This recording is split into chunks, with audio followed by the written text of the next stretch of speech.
And so that's you as an adult now trying so hard with these new friends, trying to please them, being nice to them, and so on. And you'll probably find that the pattern of betrayal, being lied to, and being used is a familiar feeling from your childhood. All right. Hello, everyone, and welcome to Live Support with Odille for changing negative implicit childhood memories using the Remmert Method.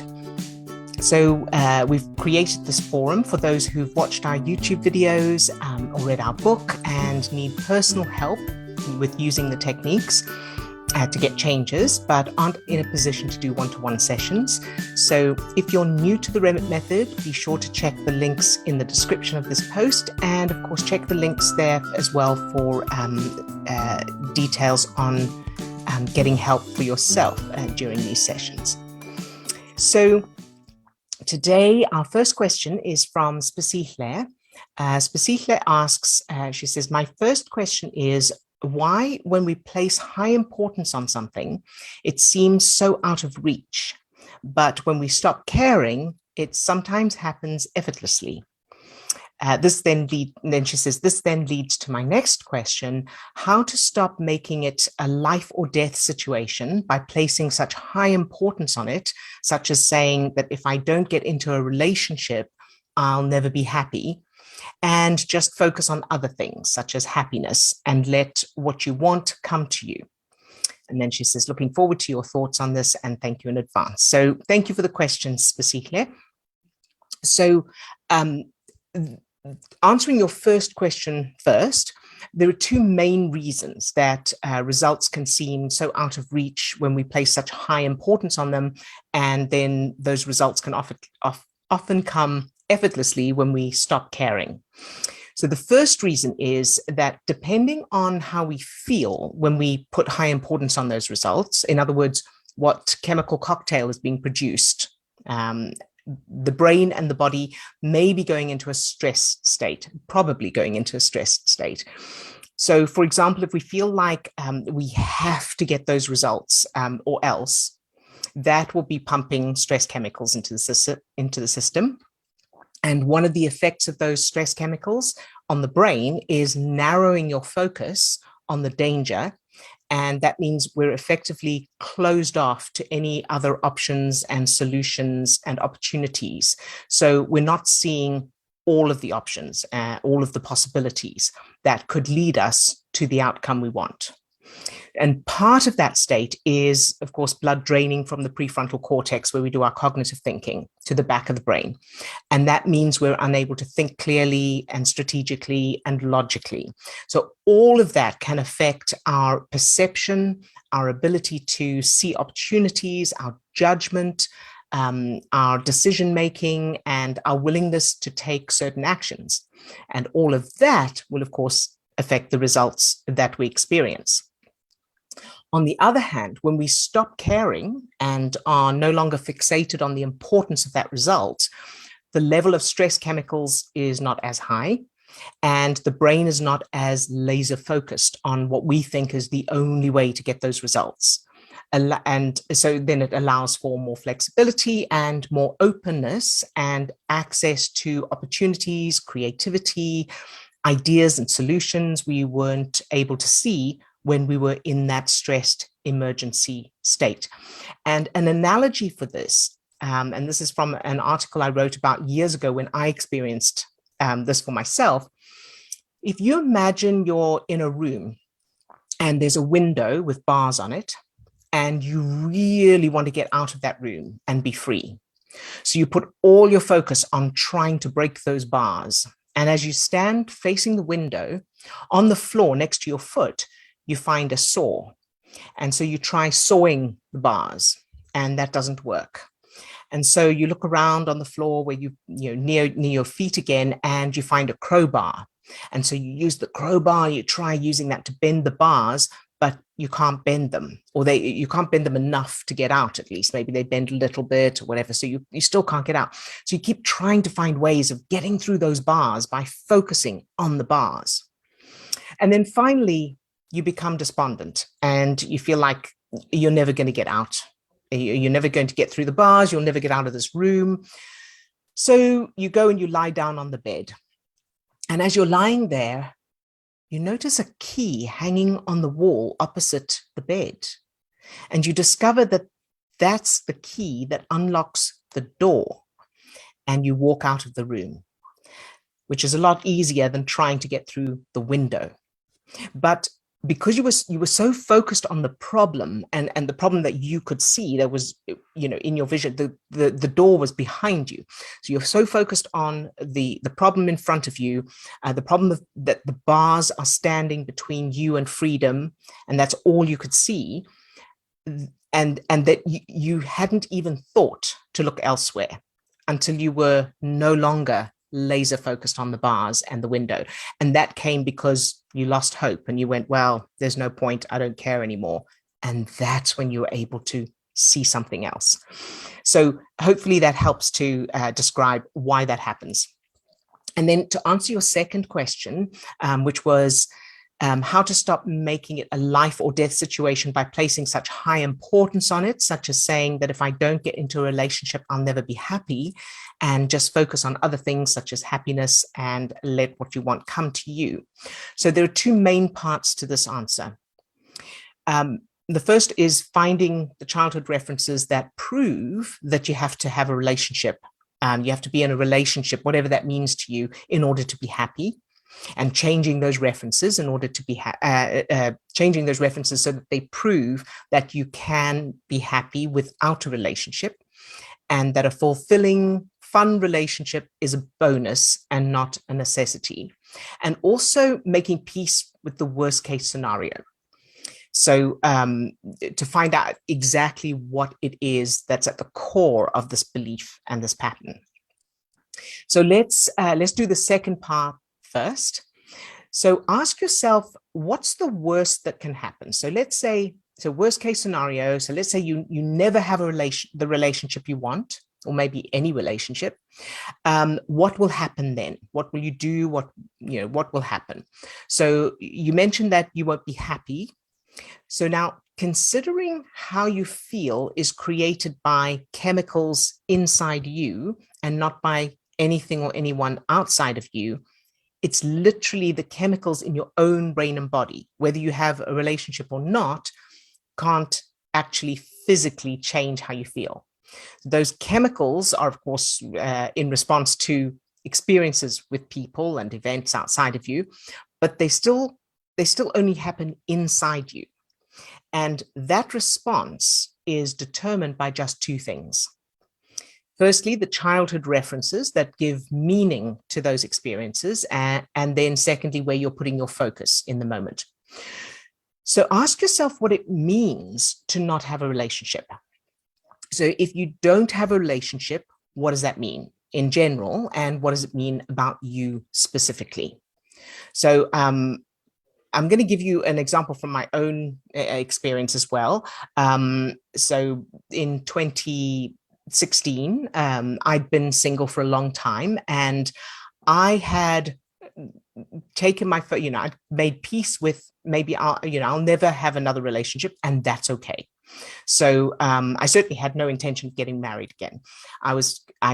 I became completely self-sufficient and happy on my own, and creating my own happiness and just enjoying life, just generally having fun and enjoying life and focusing on things that felt good to me independently of ever having a relationship. And of course, so that was 2016. In February 2017 is when I met Steve, and I was not looking for a relationship.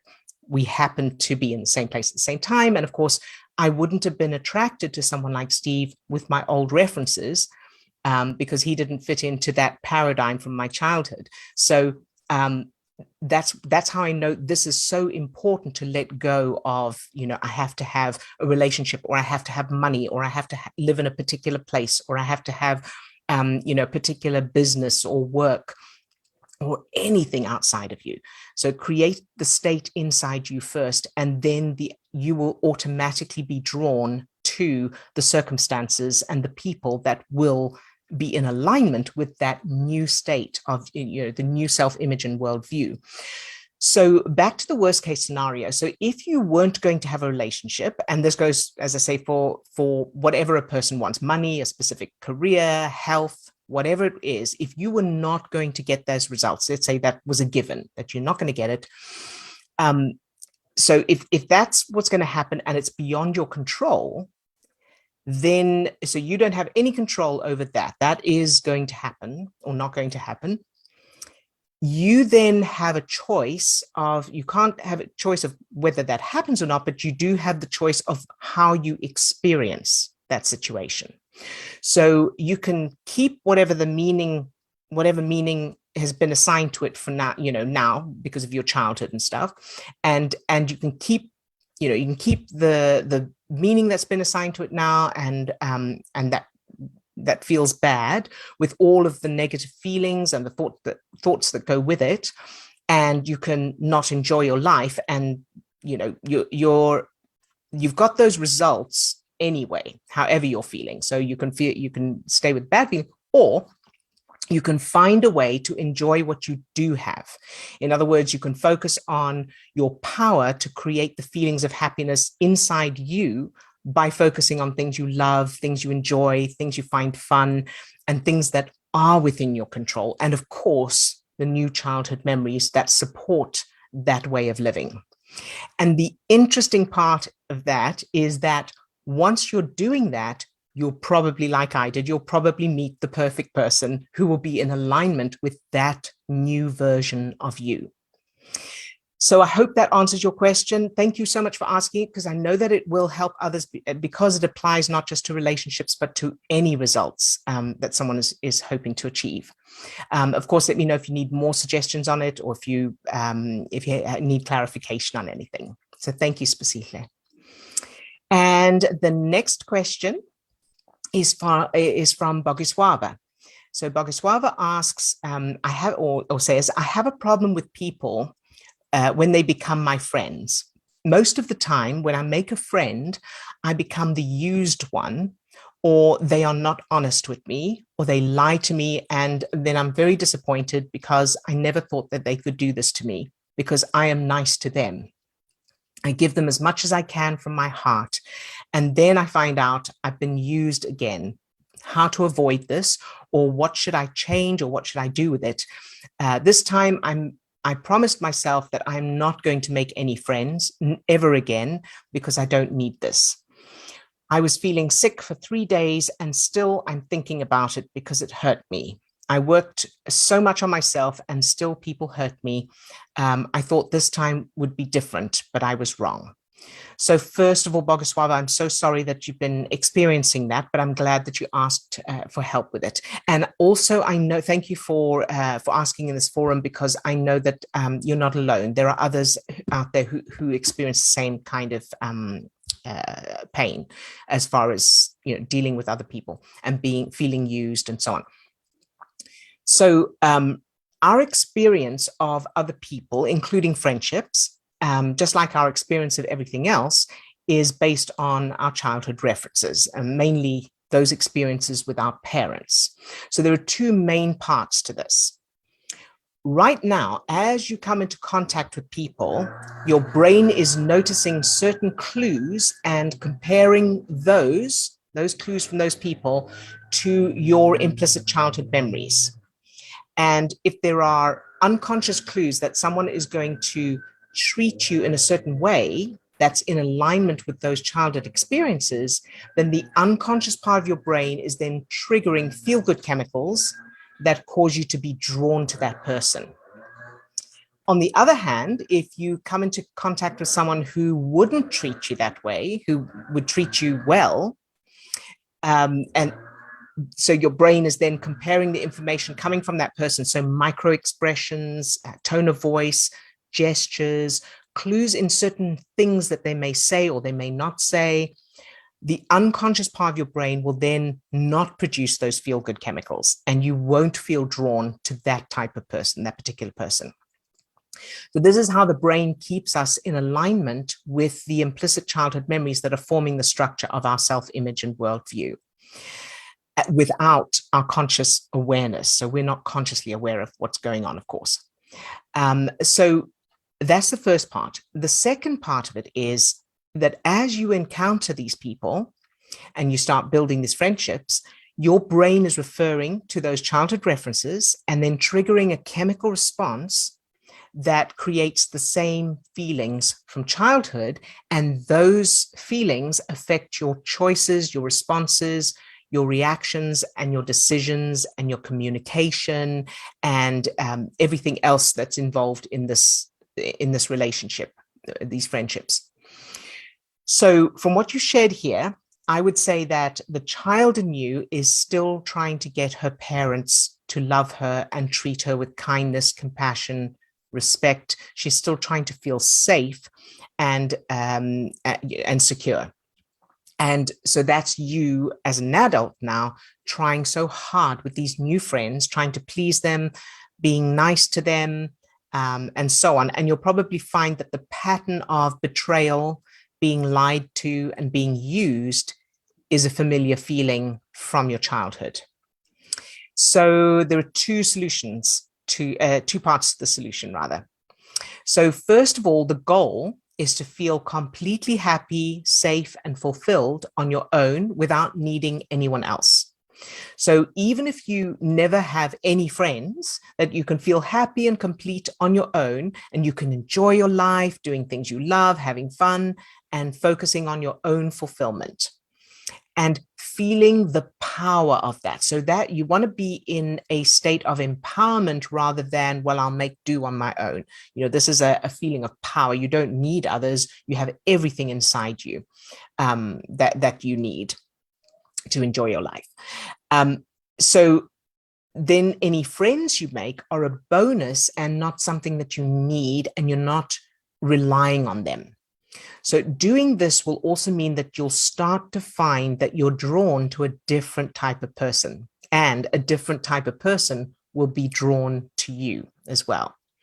So the second part is, of course, checking your childhood. So check that your childhood is filled with love and safety and security and loyalty and affection and kindness and respect and support and all of that from your parents. So in your childhood, create everything that you should have had from your parents, and you can use the Bookmark Memories if you need to as well. And of course, I'll put a link to the Bookmark Memories in the description of this post for those who aren't familiar with them. So the final goal you're aiming for in doing all of this is that you are completely confident, secure, and happy and self-sufficient on your own, completely. And your childhood is filled with feeling loved and safe and worthy and happy and supported. And your brain has proof in those new childhood memories that you are always respected and you are your parents' priority, and you can always rely on them. So create memories of being in situations where you're relying on your parents and they are there every time. So they're completely reliable. So make sure you're creating those strong references for your brain with all the good feelings, and keep practicing them so they become really established for your brain. And then once you've done that, as you encounter other people, your brain will be striving to keep you in alignment with those new references. So you'll end up in friendships with people who are in alignment with that, and who will treat you the way your parents treat you in those new childhood memories. So I hope that's helpful. Of course, as always, let me know if you need more suggestions or clarification on anything. All right, everyone. So that's it for this week. And I will see you same time, same place next week. If you would like to send in your own questions, or if you would like me to work with you live in the Zoom room, check the description of this video for the link to the information on that, and a reminder that I can work with you, no content, and you can remain anonymous if you prefer. All right, see you all next time. Bye-bye now.